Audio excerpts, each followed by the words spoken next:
श्री राम। शंखनाद में आपका स्वागत है। हरियाणा में कांग्रेस चुनाव लड़ने से पहले ही हार गई है। कांग्रेस ने हथियार डाल दिए हैं और चुनावी मैदान की तरफ मुड़कर देखने को भी तैयार नहीं है। कांग्रेस को राज्यसभा में हार का डर इतना ज्यादा है कि उसने उम्मीदवार उतारने से ही मना कर दिया है। वो अपनी फजीहत नहीं कराना चाहती और घोषणा कर दी है कि राज्यसभा में कांग्रेस का कोई उम्मीदवार नहीं होगा।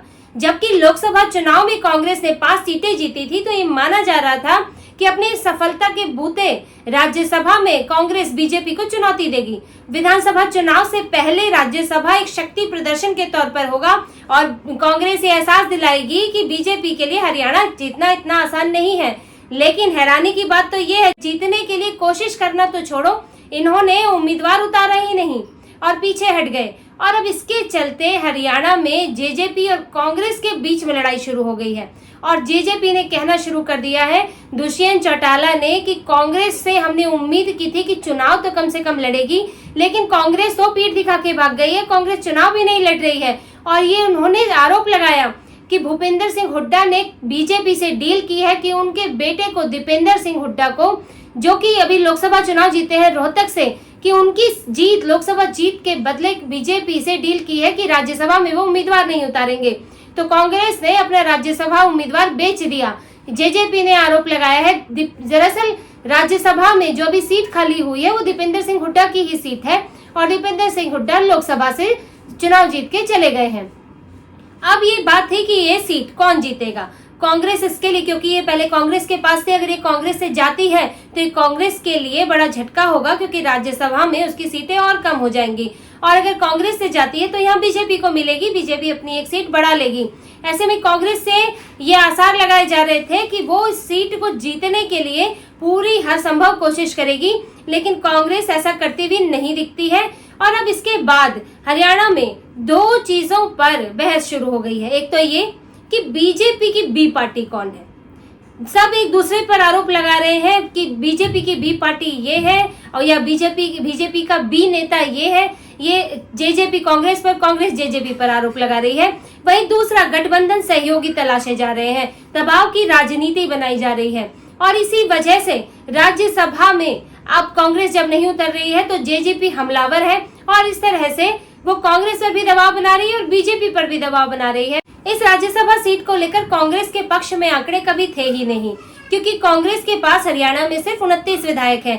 कुल विधायक 87 हैं, वैसे 90 हैं, लेकिन किसी कारणों से 87 बचे हैं। और बीजेपी के पास 41 विधायक हैं, जो कि बहुत आसानी से बीजेपी इससे अपना कुछ और समर्थन लेकर अपना उम्मीदवार यहाँ जिता सकती है। लेकिन कांग्रेस के लिए मुश्किल है कि यहाँ पर जेजेपी के 10 विधायक हैं, लेकिन वो 10 भी पूरी तरह से दुष्यंत चौटाला की ही नहीं सुन रहे हैं। और जब दुष्यंत चौटाला अलग हुए थे लोकसभा चुनाव से पहले बीजेपी से, और यहाँ तक की बात हो रही थी कि विश्वास मत भी लाया जाएगा, तो ऐसे में दुष्यंत चौटाला के ही विधायकों ने उनसे बगावत कर दी थी और कह दिया था कि नहीं, वो बीजेपी का साथ ही देंगे। दुष्यंत चौटाला भी भले ही राज्यसभा चुनाव में कांग्रेस को लानत दे रहे हैं और उम्मीदवार उतारने की बात कर रहे हैं, लेकिन दुष्यंत चौटाला खुद अपने 10 के 10 विधायकों का समर्थन कांग्रेस को नहीं दिलवा सकते।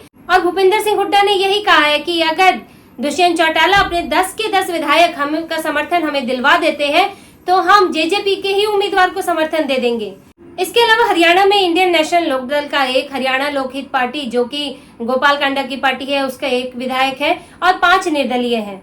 अब बीजेपी को इनमें से भी गोपाल कांडा का समर्थन प्राप्त है, एक और निर्दलीय का समर्थन प्राप्त है, तो बीजेपी के पास कुल मिलाकर 43 विधायक हो जाते हैं। लेकिन कांग्रेस मुश्किल से 30-32 विधायकों का भी समर्थन हासिल करने में मुश्किल होगी। इसीलिए कांग्रेस नहीं चाहती कि वो हारती हुई दिखे।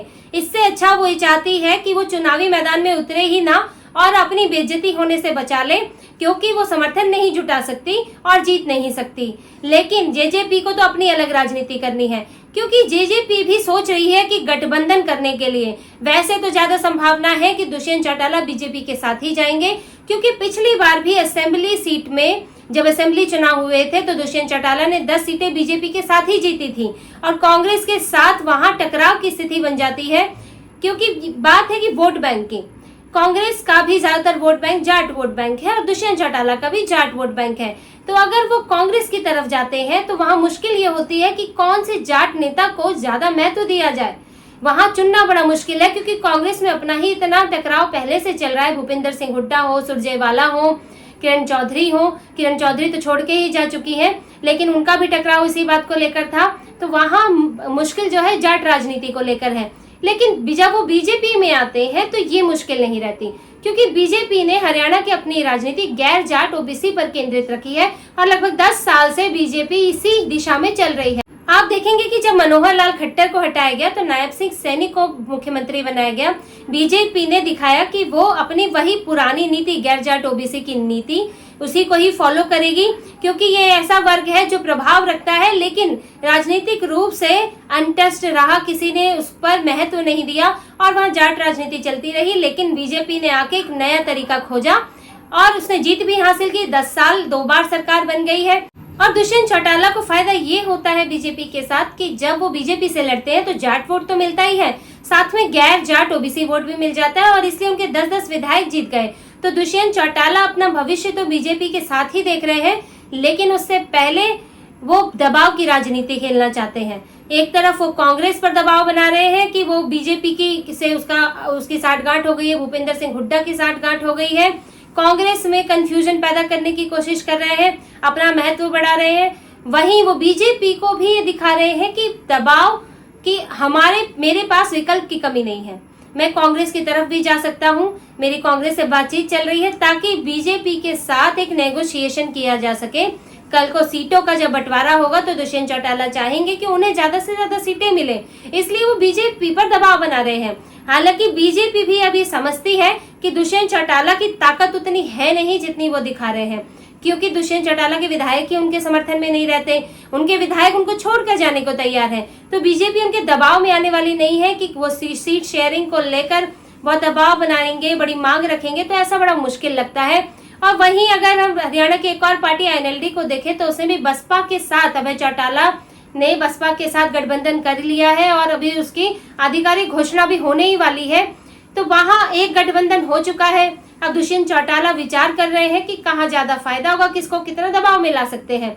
और कांग्रेस भी अन्य छोटे दलों के साथ, निर्दलियों को साथ लेकर वो भी कोशिश में है कि गठबंधन करे और कड़ी टक्कर दे विधानसभा चुनाव में।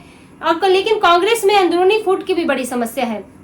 अभी किरण चौधरी छोड़कर चली गई, जो यहाँ का एसआर के ग्रुप है, सुरजेवाला, किरण चौधरी और कुमारी शैलजा, जिनका भूपिंदर सिंह हुड्डा के साथ टकराव चलता है। अब इसमें किरण चौधरी तो छोड़कर चली गई है।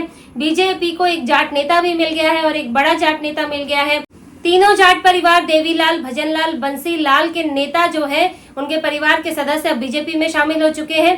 तो बीजेपी के पास जाट वोट बैंक को खींचने के लिए भी नेता है और गैर जाट ओबीसी की राजनीति तो बीजेपी करती ही है, उसके भी नेता बीजेपी के पास मौजूद है। तो विधानसभा में बीजेपी के लिए मुश्किल कम लगती है, पुराना परफॉर्मेंस दोहरा सकती है, कम से कम जीत सकती है, ऐसा लगता है। लोकसभा की स्थितियां ये थी कि बीजेपी लगातार 2 बार पूरी सीटें ला रही थी और 10-10 सीटें लाना और हर बार ये परफॉर्मेंस दोहराना आसान नहीं होता है, इसीलिए कभी न कभी एंटी इनकम्बेंसी होती है, जिसकी वजह से बीजेपी की सीटें कम हुई। विधानसभा में भी बीजेपी लगातार जीत रही है, लेकिन मेजॉरिटी है, लेकिन पूरी की पूरी सीटें नहीं, क्लीन स्वीप नहीं कर रही है। तो ऐसे में गुंजाइश बनी रहती है कि जिन सीटों पर पिछली बार हारी है उन सीटों पर जीत सकती है। अगर पिछली बार जीती हुई सीटें हार भी जाए तो वहां से पूर्ति हो सकती है दूसरी जगह से। ऐसे में बीजेपी के लिए वहां जीतने की संभावना ज्यादा है। कांग्रेस अभी अंदरूनी झगड़ों से ही निपट रही है, हालांकि पूरा जोर लगा रही है, लेकिन अभी अंदरूनी झगड़ों को ही शांत करना बहुत जरूरी है। सुरजेवाला अभी भी मोर्चा लेके खड़े हुए हैं। उन्होंने फिर किरण चौधरी के जाने पर कहा था कि कांग्रेस को ये देखना चाहिए कि उसके बड़े नेता छोड़कर क्यों जा रहे हैं। वहीं कुमारी शैलजा ने भी कहा था कि भूपिंदर सिंह हुड्डा के अंदर पार्टी जो है निजी जागीर बन गई है और उस पर मनमानी हो रही है। तो कांग्रेस को तो पहले अंदरूनी टकराव से निपटना है, उसके बाद बीजेपी से निपटना है। कांग्रेस का राज्यसभा चुनाव में ना उतरना उसके नेताओं के लिए तो झटका है ही, क्योंकि माना जा रहा था कि कांग्रेस फाइट करेगी, चुनौती देगी, पर अब उस कांग्रेस ने उम्मीदवार ही नहीं उतारा। इसका नकारात्मक संदेश तो जाता ही है। अब देखना ये है कि लोकसभा चुनाव में जो कांग्रेस को सफलता मिली है वो उसका जोश विधानसभा चुनाव तक बनाए रख पाती है या नहीं। तो इसी तरह की और खबरें और विश्लेषण आपके लिए लाते रहेंगे। हमसे जुड़े रहिए, सब्सक्राइब कीजिए, कमेंट कीजिए। बहुत बहुत धन्यवाद। जय श्री राम।